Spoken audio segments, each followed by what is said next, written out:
The form of expression has a long history, as long as humanity has existed for. You can look at any part of our history and see how we've expressed ourselves. One form has travelled all over the world and been with humans from the beginning is graffiti. Graffiti origins are dated around 30,000 BCE.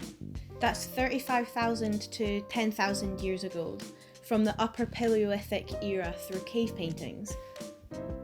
Cave paintings are the oldest form of communication. The typical paintings that people think of are paintings of large game hunts, like bison, horse, ibex, and red deer, alongside depictions of lions and cave bears that would have warned others about the dangers. Many art historians and anthropologists believe that cave art was done by established shaman artists. But within the finer paintings, we have found that they also had graffiti-like paintings showing hunting and sex. They typically would use red ochre, which is a natural pigment also called red earth, that they would chew up and spit over their hand that was on a wall, very much like how we would draw over a hand in art class as children. All genders and all ages would leave their marks, like how we still do till this day. As we developed language, we didn't just stop drawing on walls.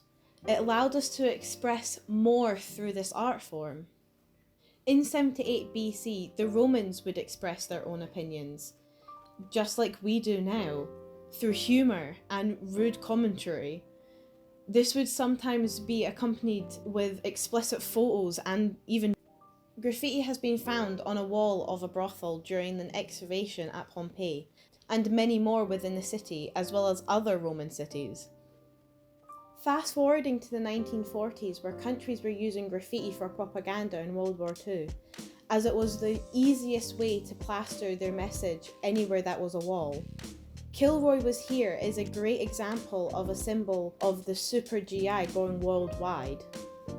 The aerosol spray can got invented in 1949 by Edward Seymour, making it easy for people to use and conceal from authority to create their art.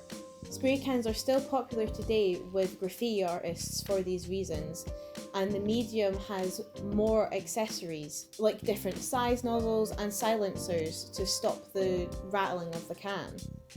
This can be clearly seen during the existence of the Berlin Wall in 1961, as people on the west side were free to approach the wall. They would decorate the wall with commentary about the time with colour paints. During the 70s and 80s, graffiti started to become more popular with people in New York, and in 1972 there was a collective called United Graffiti Artists that was started by Hugo Martinez. Graffiti was now being displayed and sold in galleries across the US, as well as documentaries being made about the graffiti movement, like Wild Style starring Lady Pink and Style Wars by Henry Trofont. Graffiti became closely linked with the hip-hop and punk culture and became a significant form of expression globally, with new artists emerging and cities and countries taking their own styles. But as graffiti started to rise in popularity, the harder it fell. The NYPD was influenced by the broken window theory, an article written by two social scientists, James Q. Wilson and George L. Kelling, which pushed graffiti in a negative light. The broken window theory is all about creating order and lawfulness. The theory suggests that any minor crime, like vandalism, loitering, and public drinking, would then increase all further crimes and disorder within urban settings. This led policing methods to target minor crimes and have been enforced with controversial police practices, like the high use of stop and frisk in New York City in the decade up to 2013. This put graffiti more underground and built up the stereotype that everyone thinks of now when graffiti is mentioned.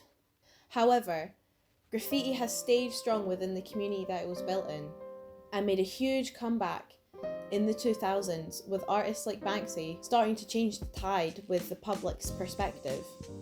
As the internet has grown, so has the popularity of graffiti, as more artists are able to share their work with each other and more people being allowed to express themselves. Graffiti started to travel the world. It gained popularity in smaller Asian countries. As graffiti artists were travelling, so did their art. Cities like Hong Kong are filled with amazing graffiti. I also have a link of other Asian cities that have fantastic graffiti artists. As graffiti starts to gain its popularity back, it's being featured more and more in festivals in the UK, as the stigma is being slowly lifted. We are still in a grey area with the public's perspective of graffiti and its use of expressing oneself. All over the world, graffiti is regarded as an art form, but there is this unspoken rule that it's unwanted unless it's being monetized. And in some circles, it's still seen as vandalism.